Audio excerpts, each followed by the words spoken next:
A child care worker in Wake County charged with child abuse after police say she slammed a 4-year-old into a chair, what the child care center is saying tonight.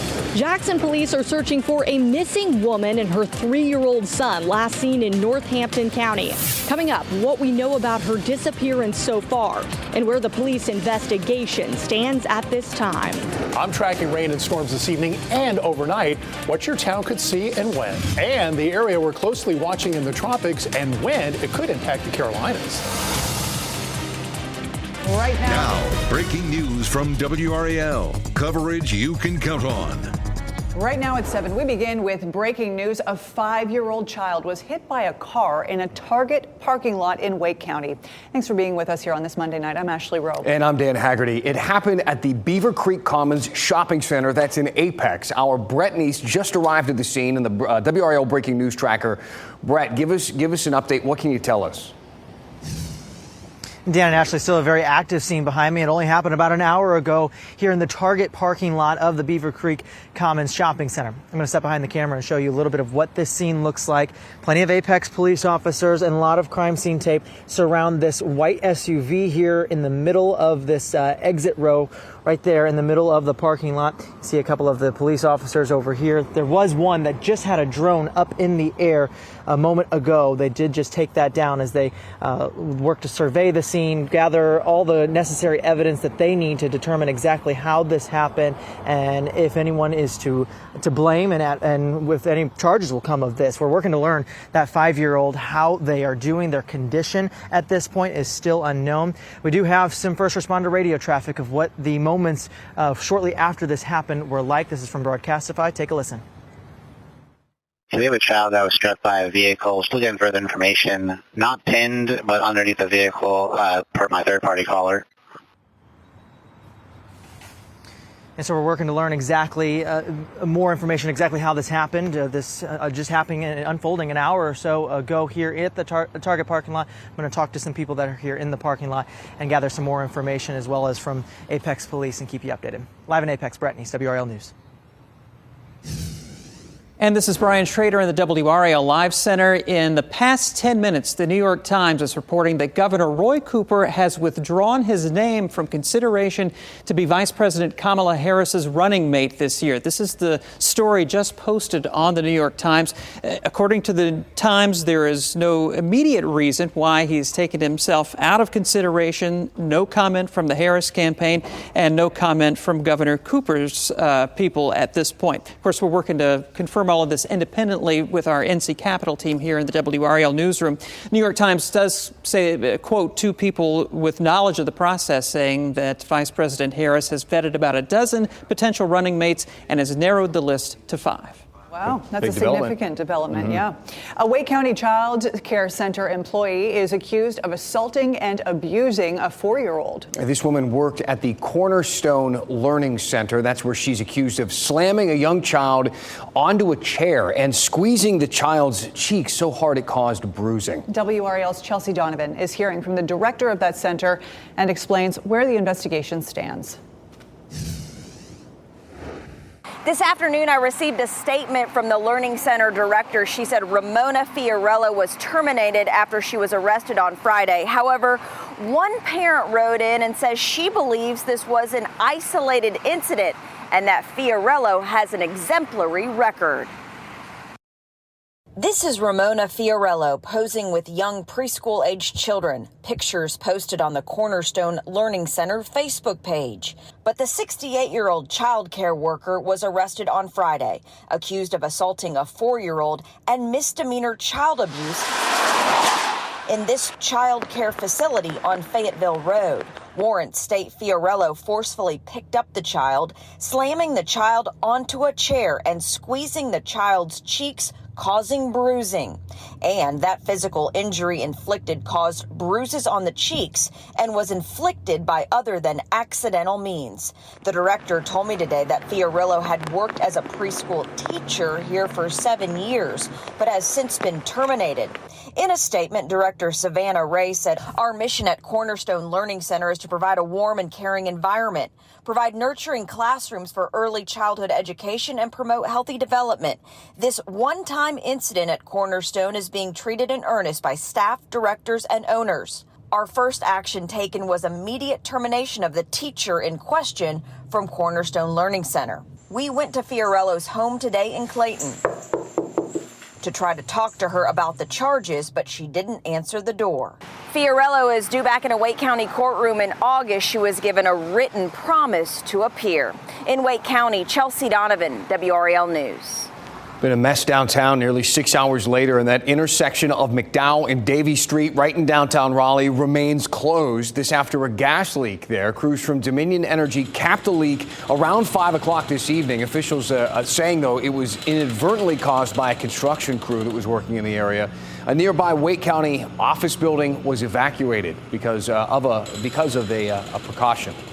We are tracking 2 weather headlines tonight as the rain tapers off in our area. Take a look at these clouds. This is a live look over Wake County here. Also, we're going to see some more storms. Could see some more storms overnight. We're also watching activity in the tropics. A depression could develop by the weekend. Meteorologist Mike Mays is in the WRAL Severe Weather Center tracking all of this. Mike. Quite an unsettled weather day today, Ashley. We had rain across the area. Now we're just looking at a lot of cloud cover from our Museum of Natural Sciences cam. That's the Daily Planet. That's Jones Street. Take a look at the radar off to the west. They're seeing thunderstorms in Charlotte right now, Rock Hill, South Carolina, even up in the high country. All this activity is sliding to the south and east. So I think over the next several hours, we'll have a bit of a lull. But Futurecast shows some of these showers and storms managing to make their way into our area after midnight tonight. It's a small chance, 40 to 50% chance. By 2 a.m., you could hear the rumble of thunder across the area. You see some of those showers popping up, and by 6 a.m., there could be a few leftover showers. Now, the other story is the tropics, and I told you about this Friday that there was the potential that something could develop from this system. It looks very innocent right now. There's not much in the way of cloud cover associated with it, but the Hurricane Center says in the coming days it could develop in this arena here, anywhere from Puerto Rico up to the Bahamas. About a 50% chance of that happening within the next 7 days.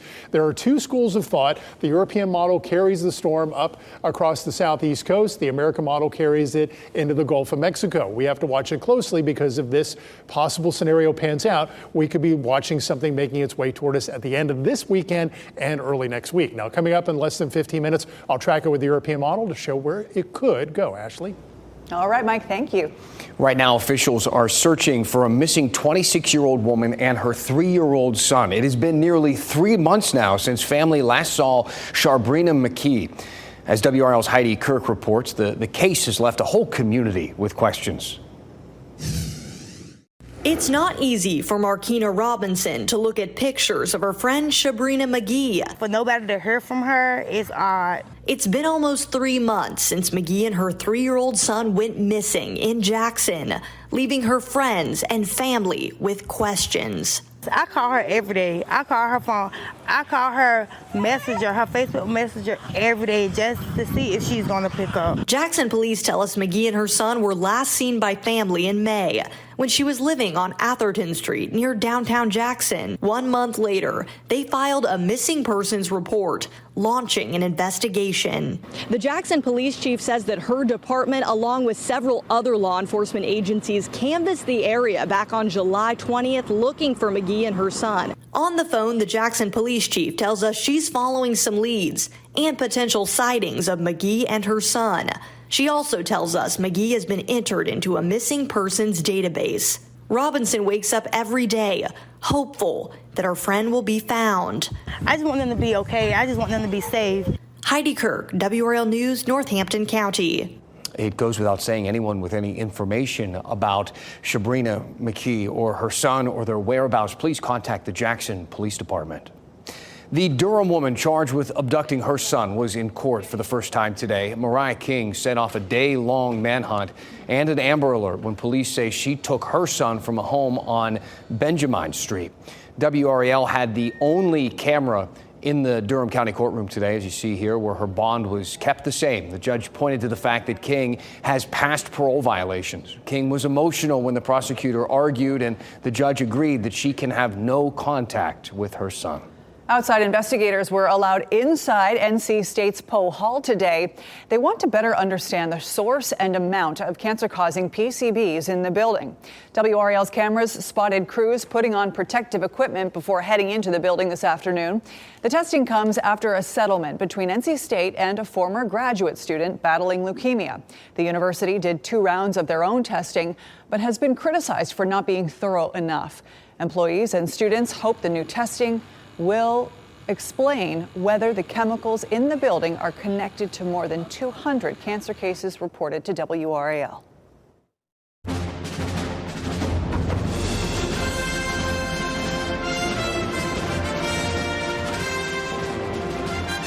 Such an exciting day in Paris, where the Olympic action is heating up. U.S. women's gymnast Simone Biles, the greatest to ever do it, right? She will compete in all 4 events at the Olympic team finals tomorrow, despite a calf injury. Her coach said that she felt the pain after her performance in the qualifying round yesterday. The coach, Landy, says that the injury was bothering her in training actually a couple of weeks ago and improved until yesterday's flare-up. If she moves forward tomorrow, she will compete in the finals on Thursday. 2 gymnasts per country will compete. She is tough, isn't she? So let's take a look now at where the medal counts stand as we speak tonight. USA leads right now with 20 total medals. France in 2nd place. Japan is in 3rd. WRAL's Chris Lee is following some of the big Olympic moments unfolding today. Highlights coming up in just a few minutes in sports. Tonight we are hearing from the ex-husband of a Fayetteville mother accused of torturing and killing her adopted children. To hear this about her being involved in a murder, it's shocking. What else he said about her past and what he discovered at their previous home that made him leave. That's coming up in an exclusive interview only on WRAL Investigates. Plus, one of the oldest schools in the Wake County school system was demolished today.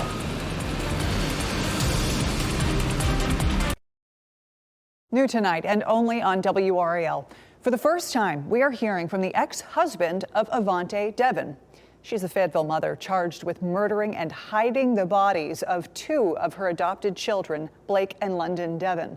Devon's ex-husband talked exclusively to WRAL Investigates' Chris Lovingood.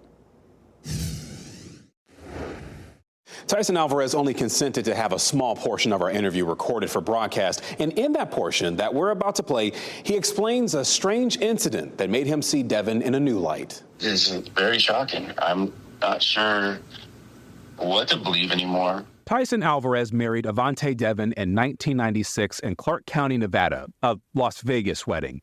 He says during a move to Montana, he saw something that made him reconsider what he knew about his then wife. I saw on the wall there was a lockbox that was about to be put behind the sheetrock. I opened it up. I see multiple identification from birth certificates, 3 birth certificates, 3 driver's license, and 3 social security cards.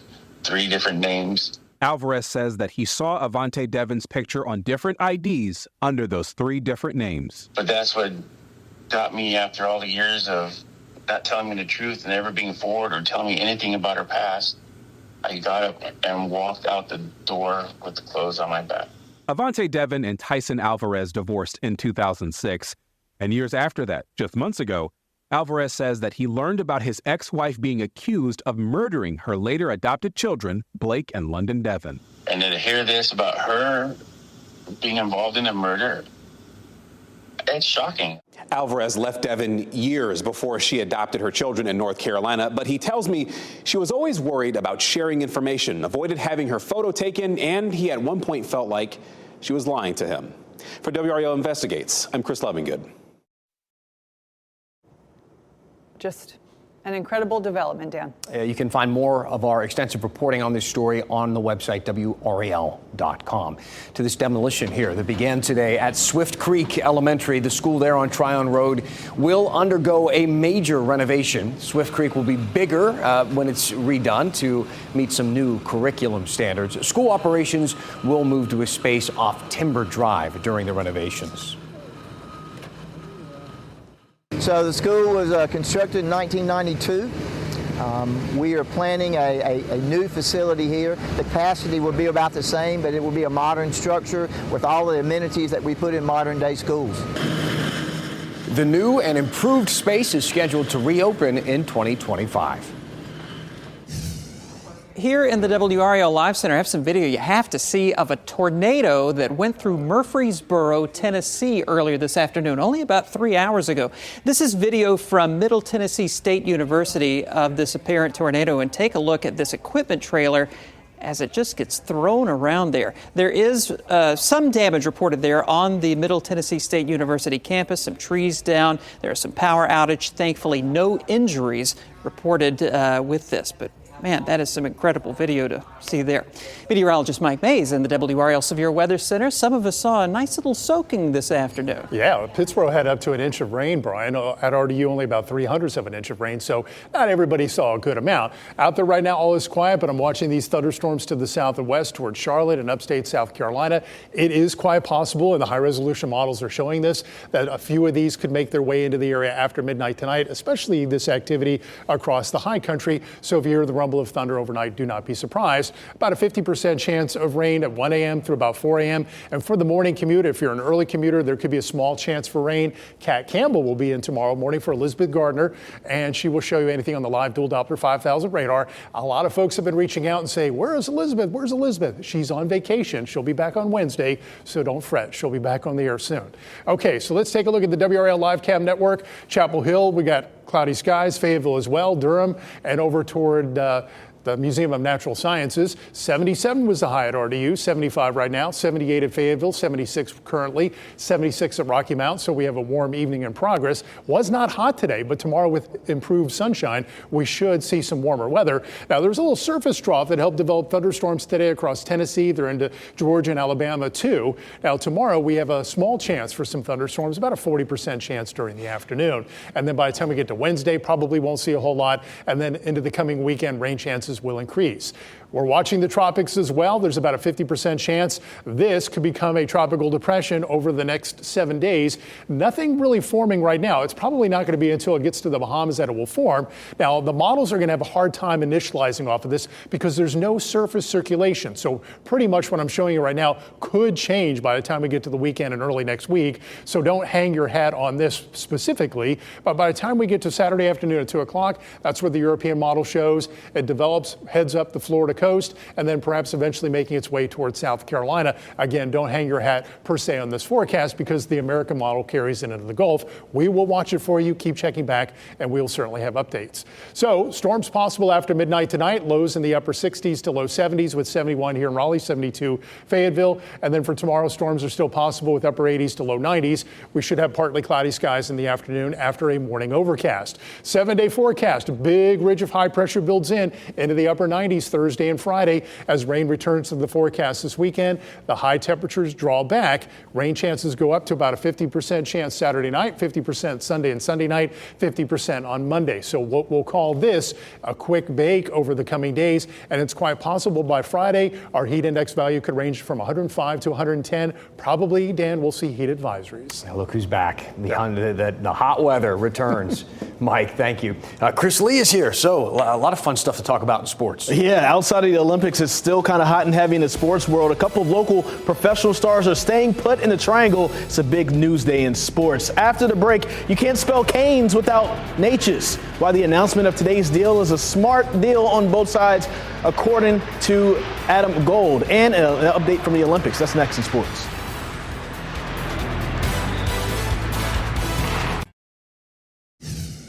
The Olympics are fully underway, and we'll have some updates in just a bit. But first, there are some important local professional players sticking around the triangle for just a bit. The Carolina Hurricanes announced that they've re-signed forward Martin Natchez to a 2-year, $13 million deal. The Canes have lost 8 players through free agency, trades, or contract terminations, so keeping Natchez around is a good sign, according to Adam Gold.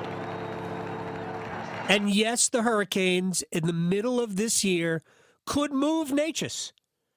And that contract is movable. But I think this contract is designed to figure out whether or not Natchez can be the player the Hurricanes need him to be, and if he can be that here. So from both sides, this is really, really smart. NC Courage captain Denise O'Sullivan signed a guaranteed 2-year contract extension to stay with the club that will keep her in Cary through the 2026 season. The Irish midfielder joined the club in 2017 as the all-time leader in minutes played and appearances. O'Sullivan recently nearly didn't join the Courage back in 2017, but she's happy that she found her way to Cary.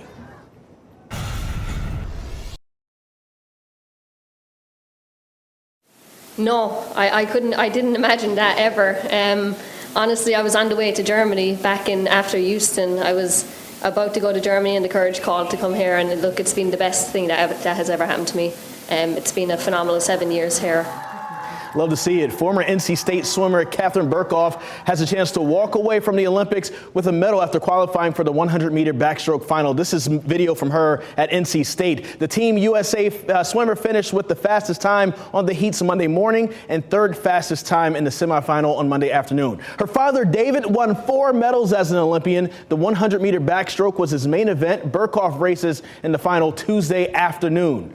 Let's talk about this. The men's gymnastics team made it to the podium in the team final for the first time since 2008. They earned bronze. The celebration on the floor was contagious. Take a look at these pictures captured. All the joy there. You can see more from the men's gymnastics competition tonight on WRAL at 8 o'clock. Stay with us for the Olympic Zone tonight. Coming up in just a few minutes right here on WRAL. Our very own Liz McLaughlin joins us live from Paris to talk about all things skateboarding and an event that the U.S. athletes are taking by storm, and that and so much more at 7:30. Dan, can't wait to see what's happening on the Olympics tonight at 7:30 on the Olympic Zone. So much fun, Chris. Thank you so much. Everybody at home, continue to enjoy the Olympics. Continue to enjoy that coverage. So much more of it coming up tonight. Again, starting at 7:30 with the Olympic Zone. Our next newscast is going to be at 10 o'clock on Fox 50. And, of course, we'll see you back here at 11 on WRAL. Beautiful shot of Beaufort to say goodnight.